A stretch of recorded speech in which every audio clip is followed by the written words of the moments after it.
pakikipagrelasyon ay mayahalin tulad sa bunga ng isang punong kahoy. Mura pa kapag bago pa lamang at hinug na kapag sinubok ng pagkakataon. Ikaw kabarangay, ano ang mga pagsubok na pinagdaanan mo sa isang relasyon? Dear Papa Dudut, naniniwala ba kayo sa kasabihan na kapag bumitaw tayo sa isang bagay na pinangahawakan natin ay mas nagiging magaan ang lahat? Ako kasi oo. At yun ang eksaktong pakiramdam na gusto ko nang gawin sa relasyon namin ng girlfriend kong si Almira. Pero bago ko ikwento ang dahilan kung bakit gusto ko nang bitawan ng relasyon namin, pabati muna ng isang mapagpalang tanghali sa inyong lahat. Nakatulad kong avid listener ng Barangay Love Stories. Itago niyo na lamang po ako sa pangalang Benji, 31 years old at taga Mandaluyong. Nagtatrabaho ako sa isang BPO company sa Pasig simula noong 18 years old ako. At kung ilalarawan ko ang sarili ko ay masasabi ko namang may itsura ko. Abulin din ng mga babae at binabae pero straight gaya ko. Regular sa gym at sumasali sa mga running event. Non-smoker pero umiinom ng alak paminsan-minsan. Basta for me ay health is wealth. Namatay kasi sa cancer ang father ko noong 17 years old ako kaya simula noon ay iningatan ko na talaga ang sarili ko. Pero mabalik tayo sa sinabi kong habulin ako ng mga babae at binabae. Totoo yon. Lalo at may pagka-playboy din ako. Kahit nung teenager pa lamang ako at nagpatuloy yon noong nagtrabaho na ako sa call center. Pero good boy ako sa mata ng mga relatives ko at ang nakakaalam lang ng pagiging mapaglaro ko sa mga babae ay ang pinsan at best friend kong si Emerson Papadudut.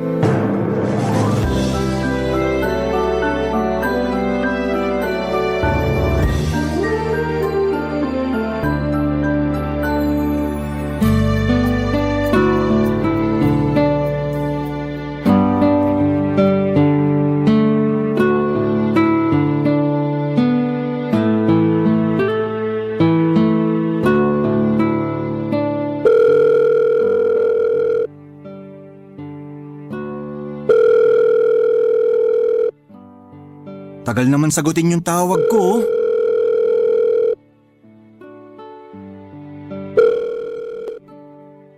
Hello? Sa wakas, sinagot mo rin, tol. Sorry tol, may ginawa lang ako. Tinulungan ko lang si mama sa kusina. Ha? Anong ginagawa mo sa kusina? Pambabaeng trabaho yan. Siyempre ako yung nag-iwa ng mga sangkap na gagamitin niya sa pagluluto. Saka anong pambabaeng trabaho? May mga kusinerong lalaki, no? Oo na. Parang binibiro ka lang eh. Ano ba kasing dahilan bakit ka napatawag? Itatanong ko lang kung okay lang magdala ng babae dyan sa inyo. Ah, yung girlfriend mo ba? Si Lilia? Oo naman. Yun! Pero hindi ko girlfriend. Tsaka hindi na si Lilia. Iba na to.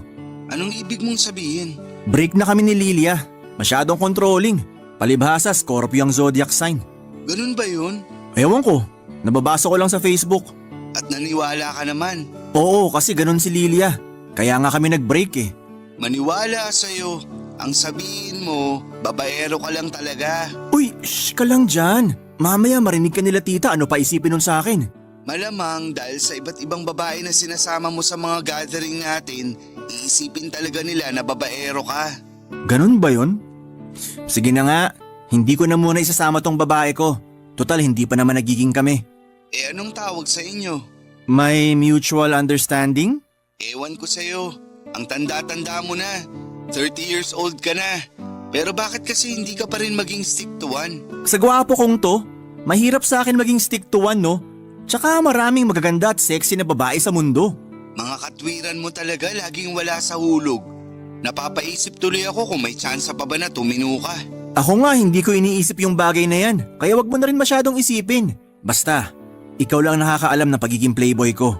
Oo, kaya nga nag-aalala pa rin ako na baka isang araw makarama ka na lang sa pinagagagawa mong yan. At bakit naman ako makakarma? Tinatanong mo pa talaga? Siyempre, nananakit ka ng puso ng mga babae. Pinapaasa mo sila tapos iniiwalayan. Ganun talaga nangyayari sa isang relasyon kapag hindi nag-workout ang dalawang tao. Naghihiwalay. Kesa naman patuloy pa sila magsama kahit na hindi ganun katindi yung pagmamahal nila sa isa't isa. Paano mo nasasabi yan? Kung hindi mo naman binigay yung 100% na pagmamahal mo sa isang babae. Para sa akin, hindi ko pa nakikilala yung babaeng bibigyan ko ng 100% ng pagmamahal ko. Kaya habang wala pa siya, trial and error muna. Ewan ko sa'yo, mga katwiran mo talaga. Kung hindi wala sa hulog, bulok. Hayaan mo na lang kasi ako sa ginagawa ko. Total masaya naman ako. Hindi lahat ng masaya mabuti na. Tandaan mo pa rin yun. Oo na. At lagi ko pa rin papaalala sa'yo na mag-ingat ka sa gawain mong yan. Lalo na papalit-palit ka ng partner.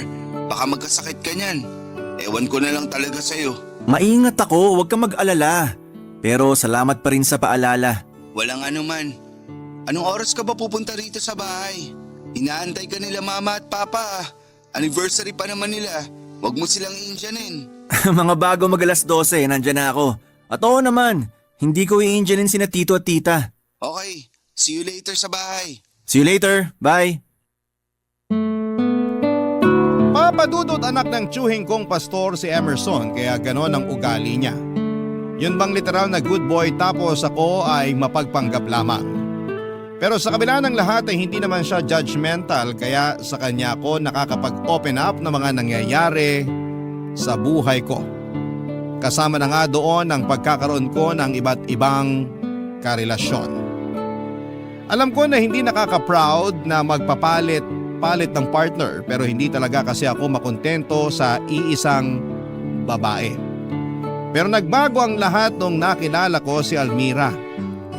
29 years old siya ng panahong yon at nagtatrabaho sa isa sa mga leading bank sa bansa. Nagkakilala kami sa party through a common friend. Ang masasabi ko lang ay na-starstruck talaga ako noon sa kagandahan niya. Tapos ang puti at ang kinis din ang balat niya. Siyempre bilang attracted ako sa ganong klase ng babae kahinaan ko si Almira. Kaya naman mabilis pa sa alas 4 na pinormahan ko siya. Hiningi ko kaagad ang number niya at bagay na hindi naman niya pinagkait sa akin. Doon na nga kami nagumpisang mag-usap at nalaman ko nga na NBSB siya o no boyfriend since birth. Kaya naisip ko na chance ko na yon para mapasagot siya at maging kauna-unahang boyfriend niya. At hindi nga nagtagal ay nagbunga ang pangungulit ko sa kanya. Effort at panunuyo. Nang pumayag siyang magpaligaw sa akin, papadudot. Pagkalipas nga ng 2 buwan ay sinagot na niya ako at ganap na kaming magkasintahan.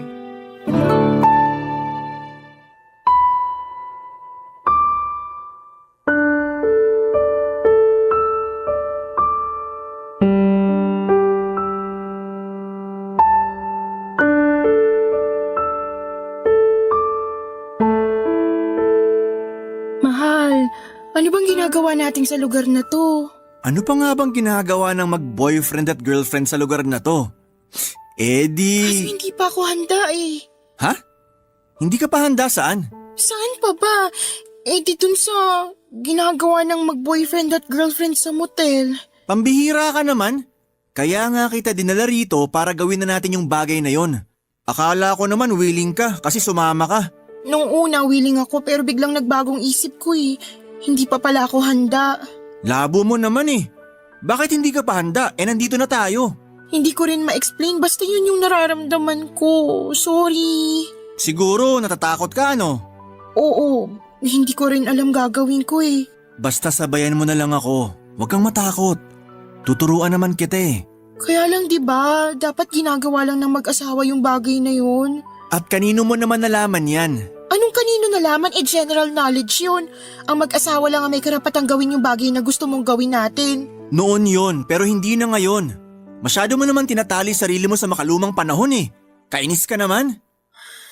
Huwag ka namang mainis oh. Sinasabi ko lang naman sa'yo yung nararamdaman ko eh. Paano naman yung nararamdaman ko?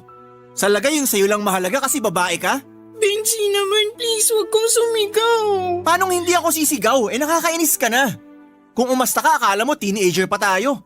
Kung nasa mga ganong edad pa lang tayo, baka pwede pa yung sinasabi mo. Kaso ang tatanda na natin eh. Alam ko naman yun, kaya nga sorry kasi bigla ako nag-back out. Kung ganyan lang din gagawin, mabuti pa umalis na lang ako. Saan ka naman pupunta? Hindi ko alam. Basta malayo sa'yo. Please, wag ka namang umalis. Wag mo naman akong iwan mag-isa rito. Anong gagawin ko rito? Ayaw mo naman may mangyari sa atin. Di aalis na lang ako. Bahala ka na sa buhay mo. Nagtatampo ka ba? Hindi ba halata? Alata kasi daig mo pa yung batang nagtatantrums dahil hindi na pagbigyan. Lalaki ako at may pangangailangan ako. Kung hindi mo kayang ibigay sa akin yun, mabuti pa, wag mo na lang akong insultuhin. Kung ano-ano pang sinasabi mo dyan. Sorry na kasi. Ano bang pwede kong gawin para hindi ka na magtampo? Alam mo kung anong gagawin mo. Matanda ka na. Hindi ko na dapat sabihin sa'yo yun. Ganun ba? Pero sabi mo sa akin kanina tuturuan mo ko. Ha? Kanina, sabi mo. Oo naman. Pero ibig bang sabihin yan, pumapayag ka na? Oo. Yahoo! Promise, hindi ka magsisisi. Kaya lang pwede bang magdahan-dahan ka lang kasi first time ko pa lang eh. Oo naman. Akong bahala sa'yo. Sisiguraduhin ko mag-i-enjoy ka ngayong gabi. Kasama ako.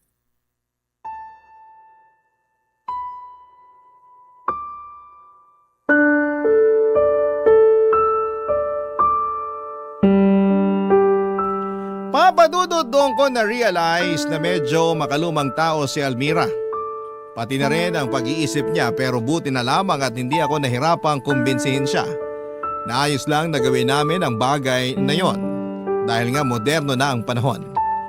Kaya masayang-masaya talaga ako nung pumayag siyang may mangyari sa amin ang gabing yon. At mas lalo lang nadagdagan ang kaligayahan ko sa dibdib. Dahil ako papadudot ang unang lalaki na nakagalaw sa kanya. Hindi ko na masyadong idedetalye pa pero isa lang ang masasabi ko, pinaka the best. Na experience ang nangyari sa amin ang unang gabi ni Almira.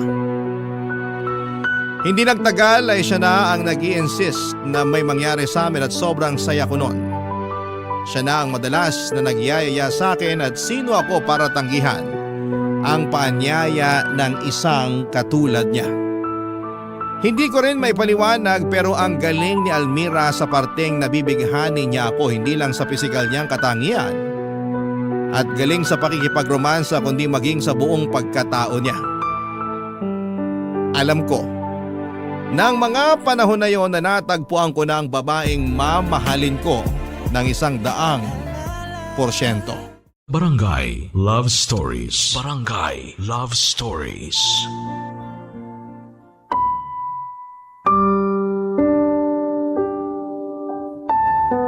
Papadudot ang unang beses naming ginawa na ni Almira yon ay nasundan pa nga ng mas marami pang beses.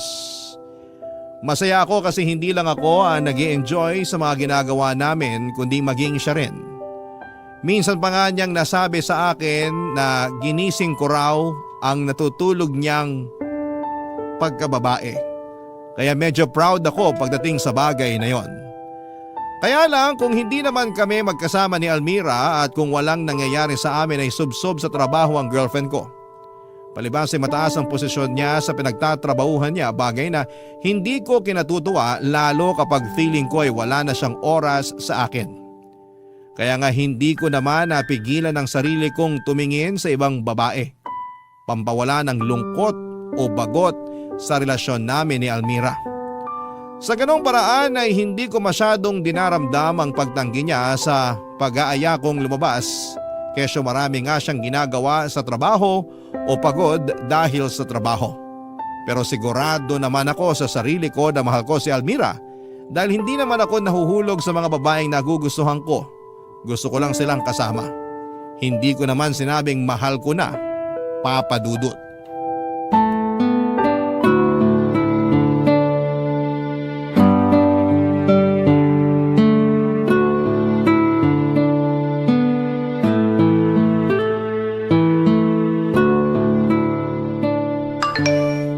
Uy, nag-reply na rin siya.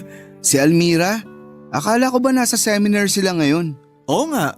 Bakit? Sinabi ko bang si Almira yung nag-reply? Nag-assume lang ako kasi ang lapad ng ngiti mo. Kulang na lang mapunit yung pisngi mo. Tapos malalaman kong hindi pala yan si Almira. Sino yan ha? Wala lang to. Kailan ka pa naging chismoso ha? Alam kong masama maging tsismoso. Pero mas masama yung may iba kang babaeng inaatupag habang busy ang girlfriend mo. Ikaw nang may sabi, busy ang girlfriend ko. Kaya nga may kasabihan na pag wala ang pusa, naglalaro ang daga. Kung ganun, totoo nga na may ibang babae ka? Relax ka lang dyan, tol. Paano ako magre-relax? Mukhang bumabalik ka na naman sa pagiging babaero mo. Akala ko pa naman nagbago ka na nung makilala mo si Almira. Akala ko rin nagbago na ako. Pero kasalanan naman niya kung bakit ako humahanap ng atensyon sa ibang babae. Paano naman niya naging kasalanan? Yung pagiging busy niya sa trabaho, kaya nawawala na siya ng panahon sa akin. Pero may trabaho ka rin naman, di ba? Dapat alam mo yung pakiramdam na yun. Meron at alam ko naman yon. Pero mas busy sa akin si Almira. Nakakatampo na yung ilang beses niya rin tinanggihan mga pagyaya kung lumabas kami. Kaya nang bababae ka na lang. Oo na hindi. Anong oo na hindi? Labo mo naman? Oo, pero hindi ko naman mahal tong babaeng to. Kumbaga libangan ko lang siya para hindi ko masyadong maramdaman yung pagka-busy sa trabaho ng girlfriend ko. Tsaka si Almira pa rin naman ang mahal ko. Ang alam ko sa pagmamahal, dapat nananatili kang tapat sa taong mahal mo. Yun yung sayo, pero iba naman yung alam ko. Ewan ko sa'yo, Benji. Hayaan mo na lang kasi ako sa ginagawa ko. Malaki na ako, alam ko na to. Paano kita hahayaan? Masama nga yan. May girlfriend kang tao. Ipapaalala ko lang sa'yo. Sigurado pag nalaman ni Almira yung pagiging babaero mo, hihiwalayan ka nun. Wag naman, mahal ko yun eh. Kung talagang mahal mo si Almira, hahanap ka ng ibang pagkakaabalahan. Hindi ang pambababae mo. Marami naman dyan eh. Wala ka bang sasaliyang marathon dyan? Para kahit paano malibang ka naman. Wala eh. Tsaka tinatamad na akong sumali. Mabuti pa, sumama ka na lang sa akin. Kung sa church yan, pas ako. Alam kong sasabihin mo yan, kaya hindi tayo dun pupunta.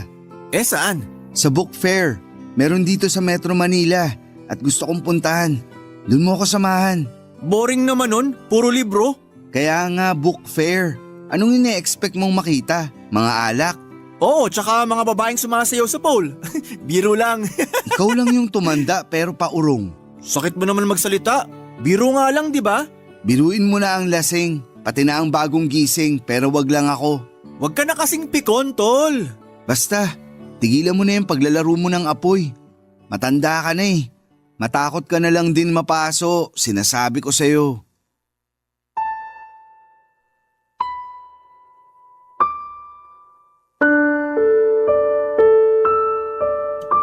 Papadudot aminado naman ako na masama na ma-in love pa ako sa ibang babae lalo na at may girlfriend na ako. At si Almira nga yun. Pero sa totoo lang ay mahirap kalimutan ang mga bagay na kinasanayan ko na. Buti na lang talaga at nandyan si Emerson para magpaalala sa akin na dapat ay maging loyal na ako sa iisang babae kung ayaw kong makarma pagdating ng panahon. Sino ba naman ang gustong makarma, hindi ba? Saka tama rin naman siya nang sabihin niyang hindi na ako bumabata para maglaro pa rin ng apoy. Malaki ang utang na loob ko sa pinsang kong si Emerson dahil napakatyaga niya sa akin. Kasi malamang kung malamang malalaman lang ng iba naming kamag-anak ang mga kalokohan ko, lalo na sa pakikipagrelasyon ay baka itakwil nila ako. May ugali kasi sila na ayaw nila na nababahira ng kahihiyan ng angka namin, lalo na at karamihan sa mga kamag-anak namin ay may tungkulin sa simbahan. Pero syempre wala namang tao na pinanganak na perpekto at kabilang na ako doon. Bata pa lamang ay hindi na ako close sa parents ko dahil pinipilit nila sa akin ang relihiyon nila. Kulang na lang ay itakwil ako ng mga magulang ko. At dahil wala naman akong kapatid ay wala akong nagiging kakampi. Pero nung nagkasakit ang mama ko, ako ang nag-alaga sa kanya. Ganon din si Papa kaya naman noong nawala sila bagaman masakit. Ay laking luwag naman sa dibdib ko yon. Hindi kasi birong mag-alaga ng may sakit lalo na at mag-isa ka lamang sa buhay. Papadudot mabilis na lumipas ang mga araw at sa tulong po ni Emerson ay nakadiskubre ako ng bagong hobby na magugustuhan ko kaya naman hindi na ako kating-kate na makapang babae. At yun nga ay ang pagluluto. Nag-aral akong magluto ng iba't ibang putahe mula sa recipe book na nabili ko sa book fair na pinuntahan namin ng pinsan ko para kay Almira. Sa ganong paraan ko na-impress ang girlfriend ko at masayang masaya ako kapag nagugustuhan niya ang putaheng hinahain ko, Papa Dudut.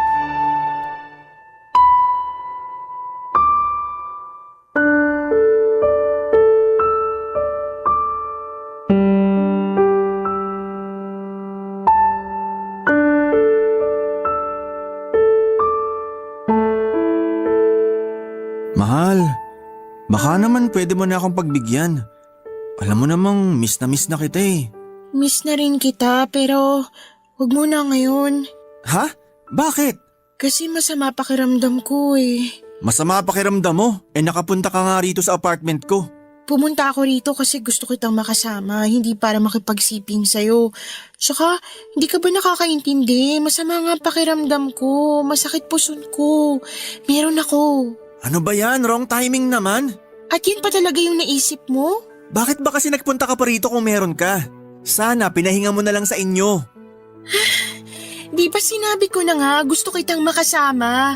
Akala ko ba miss mo na ako tapos ngayon kulang na lang ipagtabuyan mo rito ako sa apartment mo nung nalaman mong meron ako? Ganun na lang ba tingin niyo sa aming mga babae? Para usan? Hoy, hindi naman ganyan tingin ko sa'yo ah. Hindi raw. Pero bakit yun ang nararamdaman ko? Ang bihira naman oh. Alam ko ako yung nagtatampo rito. Pero sa lagay mukhang mas ikaw pa yung masama ang loob sa atin ah. Ano ulit yun? Nagtatampo ka na naman kasi hindi ka napagbigyan sa gusto mo mangyari. Siyempre, lalaki ako. May pangangailangan ako. Tsaka tagal mong naging busy. Ngayon na nga lang tayo nagkasama. Kaya umasa ako na mapagbibigyan mo na ako. Hindi ka ba nakakaintindi? Masama nga ang pakiramdam ko tsaka meron ako. Oo na, naiintindihan ko naman. Hindi mo na kailangan pa ulit-ulitin pa yon. Kaya nga sabi ko sana di ka na nagpunta rito. Ah, baka naman kaya ka nagpunta rito kasi gusto mong magpaalaga sa akin ha? Bakit? Masama ba? Hindi, pero busy ako. Busy saan? Wala ka namang ginagawa ah. Meron na. May laro raw kaming basketball mamaya ng mga tropa ko. Niyaya nila ako kaya sasama ako. Sumali ka ng basketball eh hindi ka naman marunong mag-dribble. Sobra ka naman. Kaya nga sumali para matuto. Pwede bang saka ka na lang pumunta sa laro nyo. Dito ka na lang muna. Samahan mo ko. Mag-bonding tayo. Ano naman gagawin natin? Mag-movie marathon. Marami magagandang pwedeng panoorin ngayon. Alam mo namang hindi ako mahilig manood ng movie. Para sa akin pag-aaksaya lang ng oras yun. Pwede bang mag-aksaya ka na muna ng oras kasama ko? Yun lang naman kasi yung pwede natin gawin ngayon lalo na ang sakit-sakit ng puson ko. Please. Ano pa nga bang magagawa ko? Konsensya ko pa kung iniwan kita rito sa ganyang kalagayan. Thanks mahal. Kahit mukhang napipilitan ka lang. Huwag mo nang banggitin yung bagay na yon. Lalo ko nawawalan ng gana eh. Sige ka, iiwanan kita rito.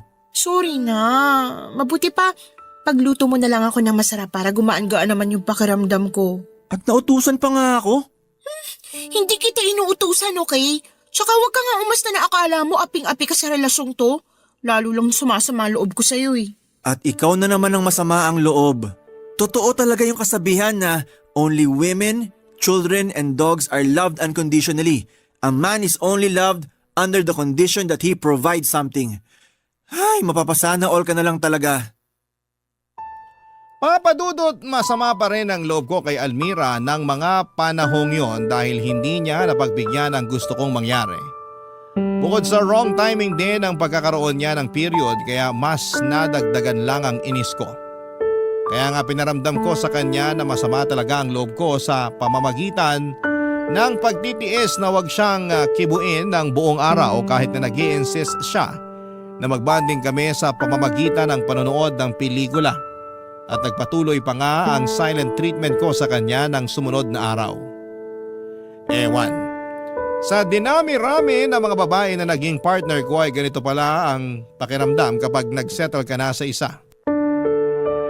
At sa totoo lang ay hindi na ako natutuwa kasi pakiramdam ko ay nakadepende na kay Almira ang kaligayahan ko. Yun bang tipong siya lang ang kailangan ko para sumaya na hinahanap-hanap ang atensyon niya at apektado ako kapag pinagkakait niya yon sa akin dahil sa trabaho o sa ibang bagay. Tiwala naman ako na walang ibang lalaki si Almira dahil mahal niya ako. Kaya ang kalabang ko na lang talaga papadudot sa kanya ay ang trabaho niya. Bagay na sa tingin ko ay mas matimbang sa kanya kesa sa akin. Nang mga panahong yon, papadudot. Barangay Love Stories. Barangay Love Stories. Papadudot sa huli ay nagkabati rin kami ni Almira. Inopen up ko kasi sa kanya ang frustration ko sa relasyon namin. Bagay na pinakinggan naman niya. At bilang mga adult ay natuto kaming mag-compromise sa isa't isa. Masasabi ko na masarap din pala na magkaroon ng permanenteng karelasyon lalo na at willing siyang gawin din ang lahat para mag-workout ang aming pagsasama. Masasabi ko na naging maayos ulit kami ni Almira sa nagdaang 3 buwan hanggang isang araw ay bigla na lamang nagbago ang lahat. Hindi lingid sa kalaman ko ang madalas na pagkakasakit ng girlfriend ko.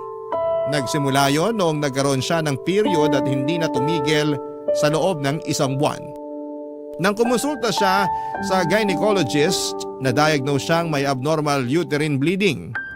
Niresetahan siya ng gamot para huminto ang pagdurugo at tumigil naman yon pero hindi niya sinabi sa akin na bumalik din pala pagkalipas ng 2 linggo. May tampuhan pa nga kami noon kasi hindi niya ako sinamahan sa outing namin ng mga katrabaho ko. Kesyo trabaho na naman niya ang dinahilan niya. Kaya nga noong kinompronta ko siya ay doon ko na nalaman ang katotohanan, papadudot.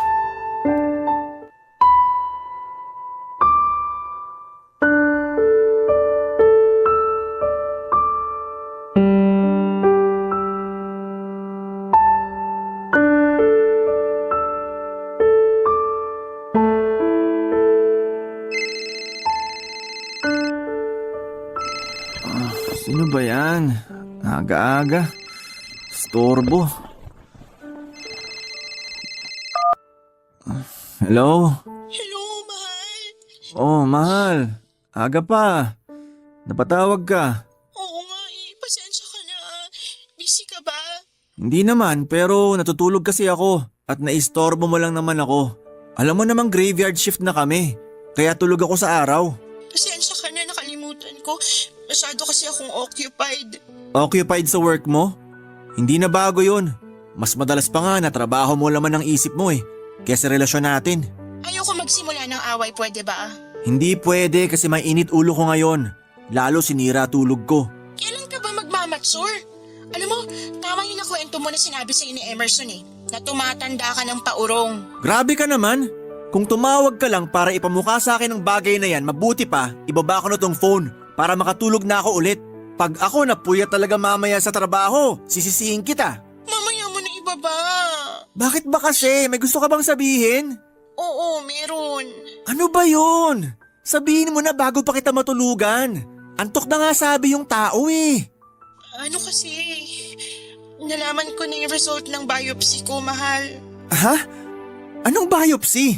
Yung tungkol sa pagdurugo ko. Bumalik kasi ulit yung pagdurugo kahit na umiinom na ako ng gamot na nireseta ng gynecologist ko kaya pinayuhan niya ako na magpa-biopsy. Yun yung kukuha sila ng sample cells o tissue sa katawan mo para itest sa laboratory. Sandali. Hindi ko kasi masyadong maintindihan. Hinay-hinay ka muna, okay? Kagigising ko lang, yan agad bungad mo. Sorry, kasi hindi ko lang alam kung paano tatanggapin yung result. Natatakot ako, mahal. Ano ba yung result? Yung diagnosis, hyperplasia with atypia, ibig sabihin, cancer. May cancer ako, mahal. Sigurado ka ba dyan? Baka nagkamali lang sila. Hindi sila pwede magkamali, mga eksperto yun. Ano na raw gagawin sa'yo? Hindi ko alam, hindi ko pa alam. Ayoko pang alamin kasi natatakot ako. Hindi naman pwede yun. Kailangan mong alamin kasi mas nakakatakot kung wala kang gagawin. Siyempre meron naman, pero sa palagay mo ganun kadali tanggapin yun? Akala ko hormonal imbalance lang yung nangyari sa akin na simpleng pagdurugo lang na madadaan sa gamot pero bakit naman nauwi sa ganito? Hindi ko alam yung sagot sa tanong mo, pero pupuntahan na lang kita. Nasaan ka ba ngayon? Nandito ako sa may convenience store malapit sa clinic ng gynecologist ko. Puntahan mo na ako rito kasi naiiyak na ako. Huwag kang umiyak. Nakakahiya naman sa ibang tao na makakakita sa'yo. At nakuha mo pa talagang isipin sila kaysa sa akin. Huwag ka na makipagtalo. Paalis na ako. Diyan ka lang, pupuntahan kita. Wag na, uuwi na lang ako. Kaya ko na palang sarili ko. Almira naman! Bye. Hello? Hello? Mga babae talaga!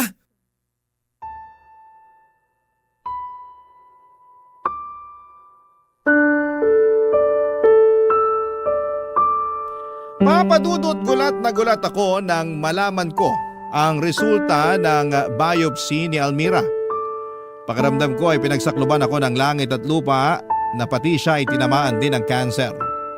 Bigla tuloy bumalik sa akin yung alaala ko noong inaalagaan ko ang mga magulang ko na nagkasakit din.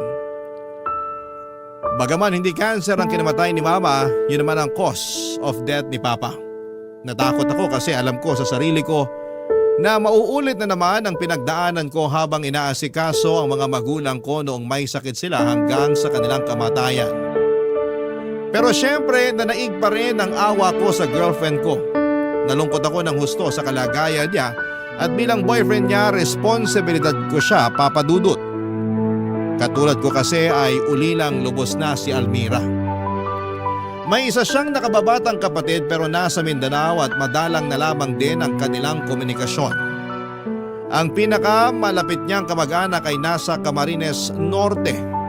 Kaya nga ako ang kasakasama ni Almira sa pagpapagamot niya noong lumala na ang sakit niya.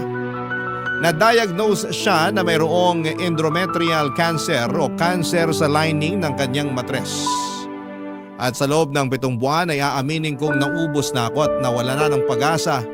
Kaya nga nasabi ko sa pinsan kong si Emerson kung gaano na ako kapagod at gusto ko nang bumitaw, Papa Dudut.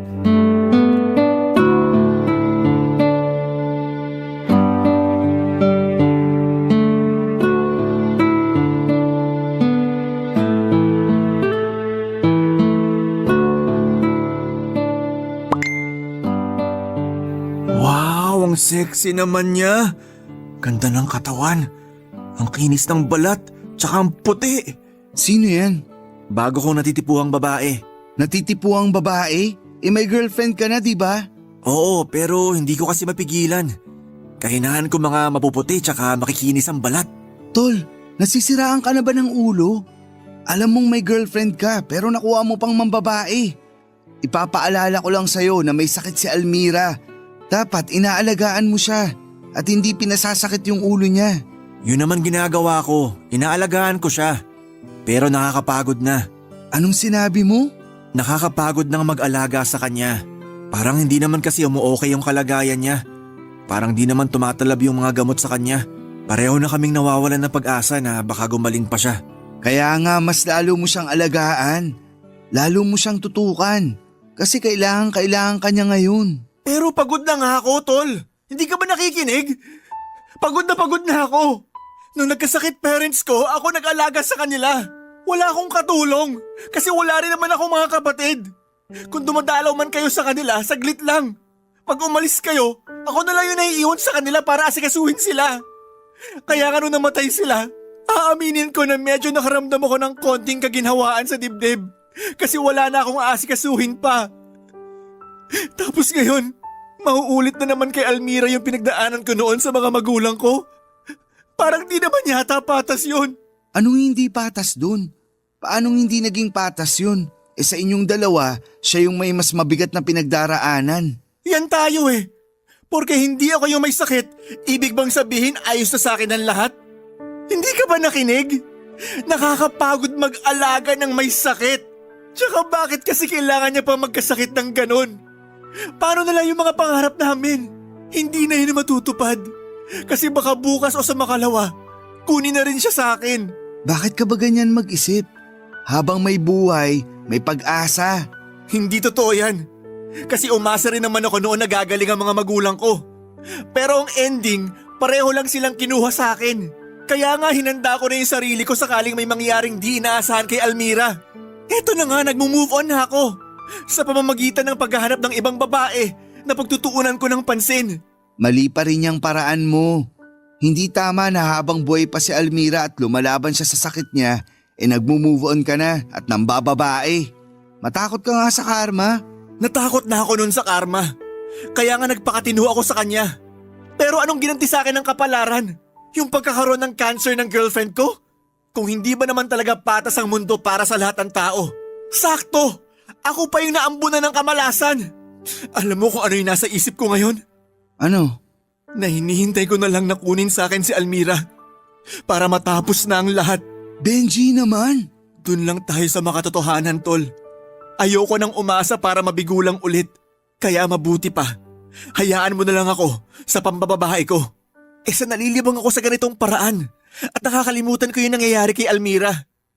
Kaya kung di mo ako kayang suportahan, wag mo na lang akong pakialaman. Please lang.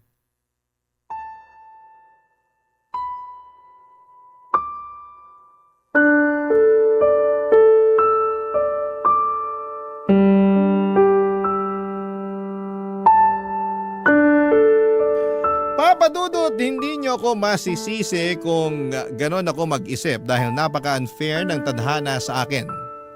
Sa lagay, yun ba ang premyo ng pagiging mabait at stick to one sa isang relasyon? Yun ba ang balik ng karma kapag tuluyan na akong nagpakatino? Yung bibigyan ako ng partner na aalagaan ko katulad ng mga magulang kong may sakit noon at sa huli ay kukunin na lamang din sa akin. Kung oo, sana hindi na lang pala ako nagbago para hindi ko na ulit pagdaanan yung ganong klase ng karanasan kasi nakakapagod na. Sa kasalukuyan, papadudod ay tuloy-tuloy ang gamutan ni Almira at imbes na bumuti ang kanyang kalagayan, lalo lang lumala ang kanyang karamdaman. At ako ang sumasalo ng lahat ng pagod sa pag-aalaga sa kanya kaya nga naisip ko na gusto ko na lamang bumitaw sa relasyon namin para matapos na. Pero hindi ko naman magagawa yon dahil ako lang din ang inaasahan ni Almira. Kaya nga kung totoo ang himala, sana'y maghimala ang Diyos. Na sana ay pagalingin na niya ang girlfriend ko. Hanggang dito na lamang po ang sulat ko, Papa Dudut. Sana po'y mapili po ninyong i-ere ang kwento ng buhay ko sa Barangay Love Stories. Umaasa ako na sana'y mapayuhan ako ng mga kabarangay natin para naman mabigyan po ako ng pag-asa na manatili sa aming relasyon ni Almira at huwag bumitaw. Maraming salamat po and God bless sa inyong programa at sa inyong istasyon. Ang inyong forever kapuso at kabarangay, Benji. Barangay Love Stories. Barangay Love Stories. Kwentuhan naman tayo dito sa comment section. Nagustuhan ng iyong napakinggan? Ituloy yan via live stream sa www.gmanetwork.com/radio.